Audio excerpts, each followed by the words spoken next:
তো বোস্টান হোটেল থেকে আমরা চেক আউট করলাম। এখন উজবেকিস্তানের উদ্দেশ্যে রওনা দেব পাশানবে বাজার থেকে। এই স্মৃতিস্তম্ভটা এর পাশেই হলো পাশানবে বাজার। এই পাশানবে বাজারের পাশেই যে ট্যাক্সি স্ট্যান্ড, আমরা ওইখান থেকে যাওয়ার চেষ্টা করব। তো আপনারা এই স্মৃতিস্তম্ভটা খেয়াল রাখবেন।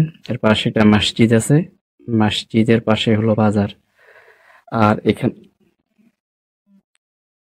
এখানকার যে ইয়েগুলা ট্যাক্সি ড্রাইভার গুলা তারা কিন্তু বার্গেনিং না করে আপনারা উঠবেন না। বার্গেনিং করলেই হলো কি আপনাদের 50 সমন, মানে তাজিকিস্তানের টাকা 50 সমন নেবে। আর যদি না করেন তাহলে হয়তো আরো বেশি চাইবে। তো আপনারা 50 সমনের মধ্যেই চেষ্টা করবেন ওইবেক বর্ডার পর্যন্ত। ওইবেক বর্ডার পর্যন্ত এখান থেকে যে রাস্তাটা, এটা প্রায় 2 ঘন্টার মতো লাগে। পাশানবে বাজার ট্যাক্সি স্ট্যান্ড এই যে এখানেই। আপনারা ট্যাক্সি 4-5 জন হলে ভালো হয়। একজন হইলে হয়তো অপেক্ষা করতে হবে আপনাদেরকে অনেকক্ষণ। তো অপেক্ষা করলেও বেশিক্ষণ অপেক্ষা করা লাগে না। অ্যাভেলেবল লোক থাকে ওয়েবে করে যাওয়ার জন্য। দেখেন, তো আমরা 3 জনে মিলে একটা ট্যাক্সি নিয়ে নিলাম 50-50 করে। তো তার বাড়ি, ট্যাক্সি ড্রাইভারের বাড়ি ওইবে বর্ডারের দিকে, তাই সে আমাদের নিয়ে নিল। ওইখানে যাবার পর দেখি মাঝে মাঝে তারা কি করে, অন্যান্য জিনিসপাতি নেয়। তো ওইগুলো ড্রপ করে বর্ডারের দিকে যায়। বর্ডার এখান থেকে 2 ঘন্টা, 2 ঘন্টা, 2 ঘন্টায় লাগে না, তার চেয়ে কম। তবে বর্ডারের পাশের যে যাবার জন্য যে রাস্তার দুই পাশে যে ছোট ছোট পাহাড়গুলো দেখতে মনোরম লাগে। তো তাজিকিস্তান থেকে উজবেকিস্তান যাওয়ার পথের দুই পাশে যেই পাহাড়গুলা ছোট ছোট টিলার মতো, দেখতে খুবই সুন্দর। আর পাশে কিছু গ্রাম আছে, তবে সব জায়গা না, মাঝে মাঝে দুই একটা ঘর বাড়ি বা ছোট ছোট গ্রামগুলো দেখা যায়। এই সৌন্দর্যটা আপনারা নিজ চোখে না দেখলে বিশ্বাস করবেন না। দুই পাশেই পাহাড়, কিছু গাছ, আর কিছু গ্রামগুলা। আর দূরে দূরে অনেক অনেক বসতি আছে এখানে, তবে বেশিরভাগ বসতিগুলা একটু দূরে, রাস্তার পাশে কম। রাস্তার পাশে থাকলেও ছোট একটা দুই একটা দোকানের মতো লাগে, কিন্তু দোকান না, এগুলো বন্ধ, মনে হয় শীতের কারণে। শীত বলতে শীত যাওয়ার অবস্থা শেষ পর্যায়ে, আস্তে আস্তে সব সবুজ হয়ে যাবে। দেখেন এই পাশে একটা গ্রাম, এতই সুন্দর, দূর থেকে দেখতে খুবই সুন্দর গ্রামটা। আর এই দেশের মানুষের বেশিরভাগই তাদের জীবিকা নির্বাহ করে পশুপালন এবং কৃষিকাজ। কৃষিকাজ বলতে এখানে গম, ভুট্টা আর কটন, এইগুলা চাষ। এই গম ভুট্টার পাশাপাশি তারা এই বিভিন্ন ফলের পাশাপাশি সূর্যমুখীও তারা উৎপাদন করে। সেন্ট্রাল এশিয়াতে সাধারণত 5 থেকে 6 মাস ঠান্ডা থাকে। তো তারা ওই শীতের আগেই তারা তাদের পুরো বছরের খাদ্য উৎপাদন করে রাখে।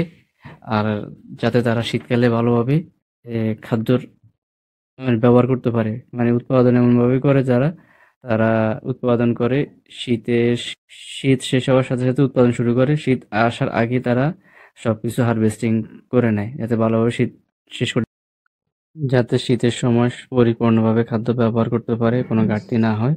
শীত শেষ হবার সাথে সাথে তারা খাদ্য উৎপাদন শুরু করে, এবং শীত আসার আগেই তারা সবকিছু হারভেস্টিং করে, মানে সংগ্রহ করে নেয়, যাতে পরিপূর্ণভাবে তারা শীত মৌসুম কাটাতে পারে।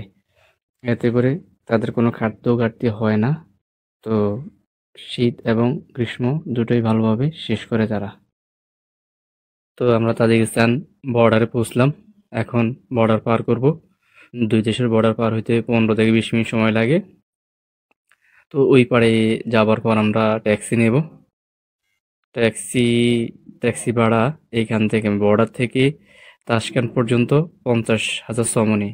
এটা কৈলার বাজার পর্যন্ত। যদি আপনি আপনার হোস্টেল বা হোটেল যে যেখানে থাকেন পৌঁছাইতে আরও 10-15 হাজার বেশি নেবে।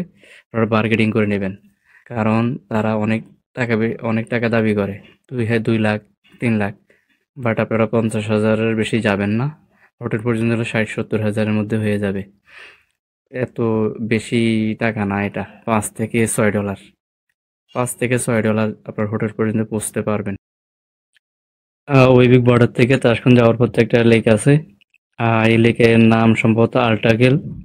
আমি পুরোপুরি শিওর না, তারপরে যে ম্যাপে দেখলাম আল্ট্রাগেল। এখান থেকে হাইকিং করা যায় মাউন্টেন, পাশে মাউন্টেনে। আপনারা ইচ্ছে করলে আসতে পারেন, এটা তাশখান থেকে 1 ঘন্টা দূরে। আর এক ভাই বললো যে কেন বারবার তাজিকিস্তান কিরগিজস্তানে আসা যাওয়া করি, আসলে আমি তো ট্রাভেল গাইড হিসেবে কাজ করি, এই জন্য। আমাদের আকবর ভাই, আপনারা চিনেন তারে, ওনার সাথে একসাথে হয়ে ট্রাভেল গাইড হিসেবে কাজ করি। ভাই যদিও এখানে এখন থাকে না, তবে উনি বাংলাদেশ থেকে এখন মাঝে মাঝে টিম নিয়ে আসে উজবেকিস্তানে।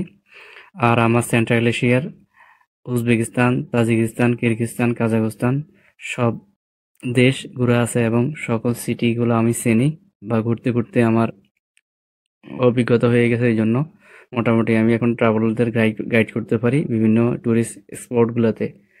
আপনাদের মানে যারা আসতে চান, তারা যদি ট্রাভেল গাইড চান, তাহলে আমাদের সাথে যোগাযোগ করতে পারেন। আমি নাম্বার দিয়ে দিতেছি, আমার নাম্বার এবং ভাইয়ের নাম্বার, আপনারা যোগাযোগ করতে পারেন। তো সেন্ট্রাল এশিয়ার বিশেষ করে উজবেকিস্তান, সমরকান্দ, বোখারা, তাশকান্দ, আন্দিজান বা ফারগানা ভ্যালি, এগুলো আমার ঘুরে। উজবেকিস্তানের মানুষের কি অবস্থা একটু তুলে ধরলাম। সবার তো ক্যামেরার সামনে নিয়ে আসতে পারি না, কারণ অনেকে রিকোয়েস্ট করে যে ক্যামেরার সামনে আসবে না, আবার অনেকে খুব। উজবেকিস্তানের অবস্থা কি ভাই বলেন? আসসালামু আলাইকুম ভাই, আমি রানা হামিদ, আমার বাসা হচ্ছে নাটোর বড়াইগ্রাম থানা। উজবেকিস্তানের অবস্থা ভাই খুবই ভয়াবহ।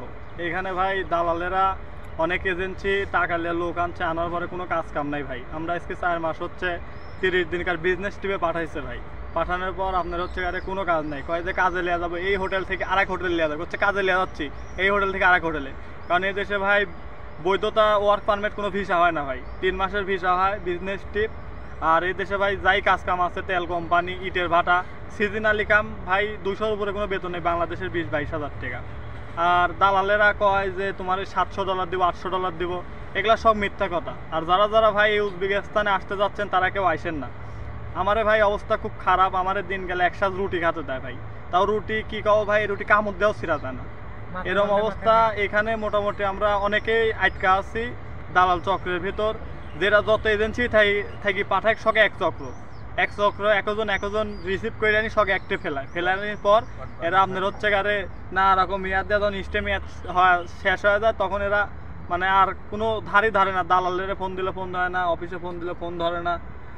আর যারা যারা ওই উজবেকিস্তানে আসতে যাচ্ছেন ভাই, তারা হাত পা ধরে মাফসা করছে ভাই, আপনারা কেউ আইসেন না, লাইভটা শেষ করেন না। আমার ঋণ দেনা করে আইসে, আমার বাইক বউ চলে ভাই, ভাত পাচ্ছে না। আর যারা যারা ভিডিওটা দেখতেছেন, তারা একটু ভাই শেয়ার করে দেন। আমরা এই উজবেকিস্তানের যে লোকগুলো আছে খুব কষ্টে আছি ভাই। যেমন আমি আইসি থেকে অফিস থেকে পাঠায়নি, কথা ছিল আরমানা, কইছে উজবেকিস্তানে তানজেট হবে, এখানে লিয়াইসে তো এই অবস্থায় ফেলছে। এই দেশে যাই ঘুরতেছে আপনার হচ্ছে প্রতিটা লোক বাঙালি না খাওয়াও দিন যাচ্ছে, আমরাই না খাওয়া কত সময় দিন যাচ্ছে ভাই। যারা যারা ভিডিওটা দেখতেছেন, তারা শেয়ার করে দেন। আর ভাই আমাদের এই উজবেকিস্তান থেকে শেয়ার করে ভাই একটা সকলকে বাঁচান। আসসালামু আলাইকুম।